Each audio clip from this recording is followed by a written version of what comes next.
It's chaos in Minsk tonight.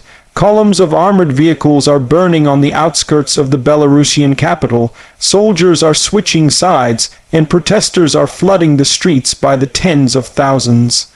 What began as a whisper of dissent within the Belarusian army has exploded into a full-blown national uprising, and reports from inside the country suggest that President Alexander Lukashenko may be losing his grip on power faster than anyone imagined.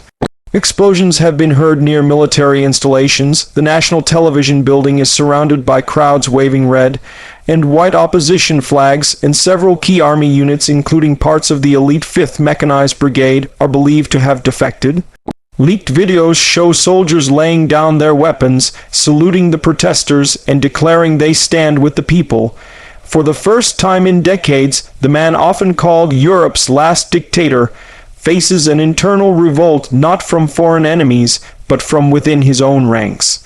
Hello everyone, welcome back to my channel. Please subscribe and like my videos. Now, what exactly is happening inside Belarus, and how did a loyal Soviet-style military suddenly turn on its ruler?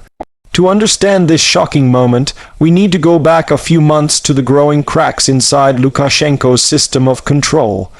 For nearly 30 years, Alexander Lukashenko ruled Belarus through fear, loyalty, and manipulation. His grip seemed unbreakable. He crushed protests in 2020, jailed opposition leaders, and rewrote the constitution to cement his presidency indefinitely. The army and security services were his foundation, a network of generals and commanders who owed their positions directly to him. But over the past year, quiet resentment began to fester among younger officers, particularly those who saw how their country was being drawn deeper into Russia's war in Ukraine. When Belarus allowed Russian troops to use its territory for invasions and missile launches, it wasn't just the opposition who was angry, it was the soldiers themselves. Many Belarusians serving in the armed forces had no interest in dying for Putin's war. They watched as their bases filled with Russian soldiers, their sovereignty slipping away. Sources say morale plummeted, and internal arguments erupted between Belarusian commanders and Russian advisors. The spark of rebellion was already smoldering beneath the surface. That spark ignited last weekend. According to early intelligence reports, a group of mid-level officers, mainly from logistics and communications units, refused an order to move equipment to the Ukrainian border for Russian use. Their act of defiance spread rapidly. Within 48 hours, an entire battalion joined them, occupying a base near Baranovichi, and declaring they would no longer serve a traitor's regime. Civilian protesters quickly gathered outside the base in support, chanting freedom for Belarus, and waving the banned historical flag white, red, white that's become a symbol of resistance. State TV tried to dismiss the incident as a small disturbance, but videos on Telegram told a very different story. Soldiers were seen removing the state insignia from their uniforms, raising opposition banners, and broadcasting messages calling for nationwide resistance. Then, the unthinkable happened. Police forces sent to contain the rebellion began to withdraw rather than fire on their fellow countrymen. By nightfall, protests had erupted in Minsk, Brest, Grodno, and Mogilov. Crowds overwhelmed riot police, military checkpoints were abandoned, and somewhere in the confusion, key commanders vanished. Reports suggest that several senior figures in the Belarusian Defense Ministry have fled or gone silent, possibly in contact with exiled opposition leader Svetlana Tsikhanouskaya's movement in Lithuania. This is not just another protest, it's a system breaking down from within. For years, Lukashenko relied on absolute loyalty from his armed forces. Now that trust is gone. Inside Minsk, government buildings have been fortified, and Lukashenko's personal security forces, the Presidential Guard, have taken control of major intersections. Curfews are in place, but they're being ignored. Opposition groups claim the internet has been partially cut off, while Russian advisors have arrived at Minsk airbase to assist with stabilization. But the mood on the ground is shifting too fast for repression to work. Even state TV anchors have begun to resign on air, declaring they will no longer spread lies. International reactions have been swift and tense. Moscow's initial statement described the events as an internal Belarusian matter, but Putin reportedly held an emergency meeting with his Security Council within hours.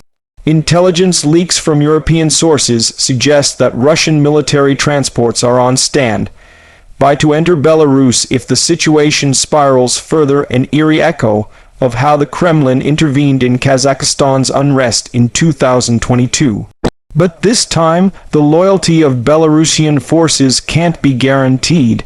Unlike Kazakhstan's elite troops, many Belarusian soldiers openly resent Moscow's dominance. If Russian troops cross the border, they could face not just protesters, but armed resistance from the Belarusian military itself. Western nations, meanwhile, are cautiously watching. NATO officials in Poland and Lithuania have raised the alert level, fearing that instability could spill over into neighboring territories.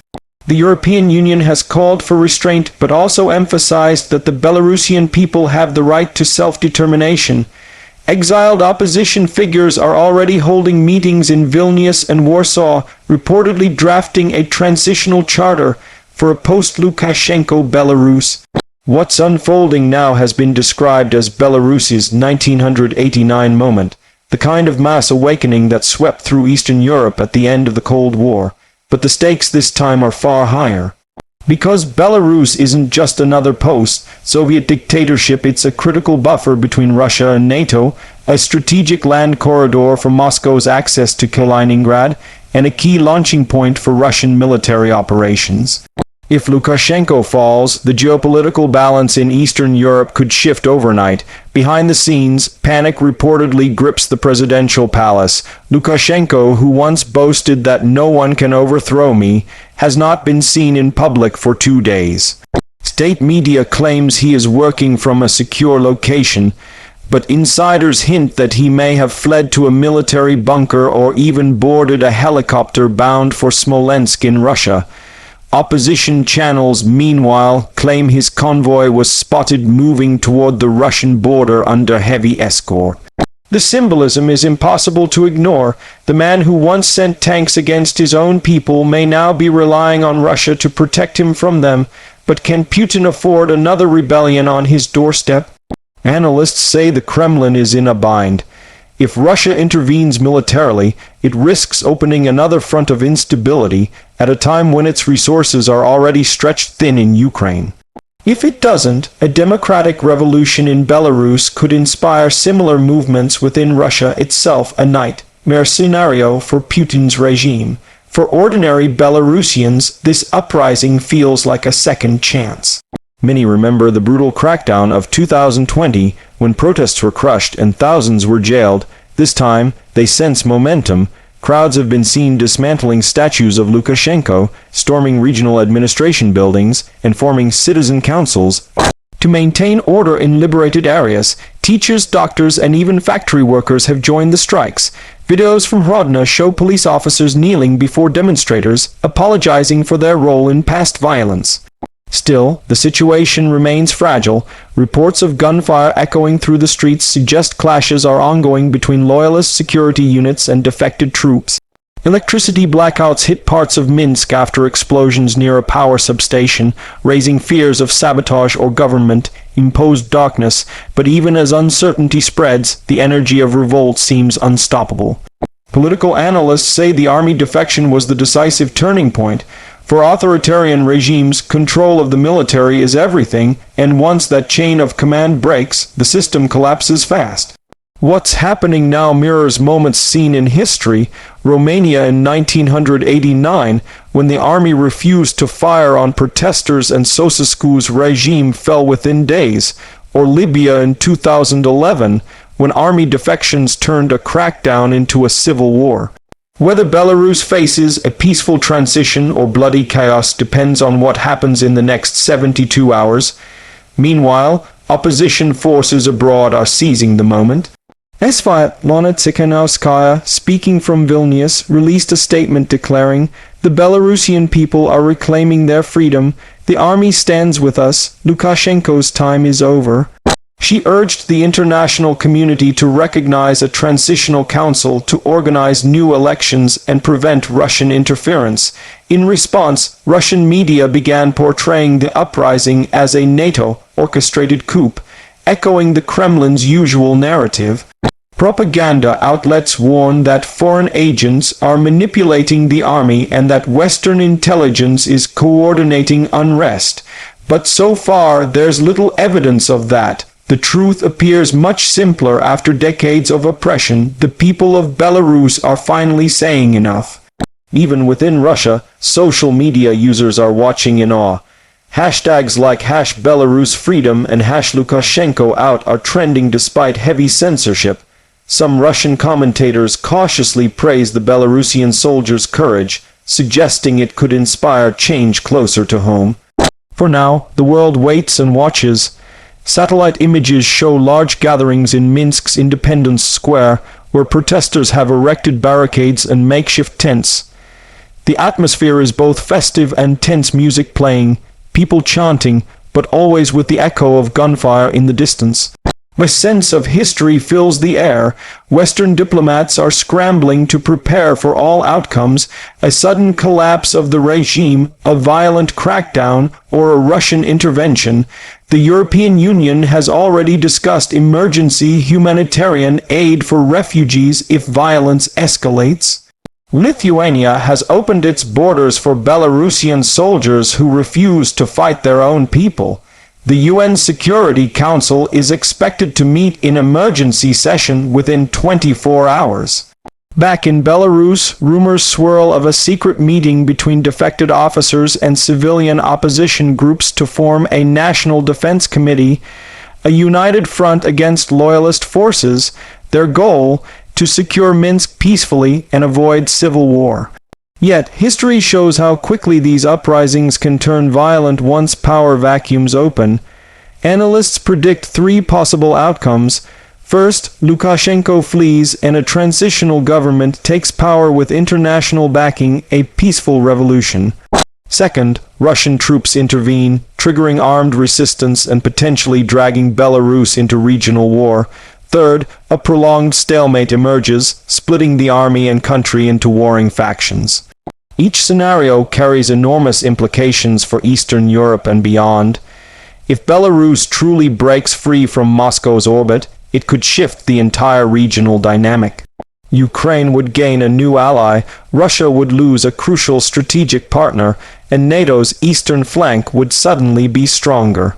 But if Russia reasserts control by force, it could mark the start of a dangerous new phase, one where Moscow doubles down to preserve its sphere of influence at any cost. For now, though, one thing is certain: Lukashenko's one-siren rule has cracked beyond repair. Even if he somehow clings to power, the myth of his invincibility is gone. The images of soldiers joining protesters, of flags waving freely in once feared streets, have already changed Belarus forever.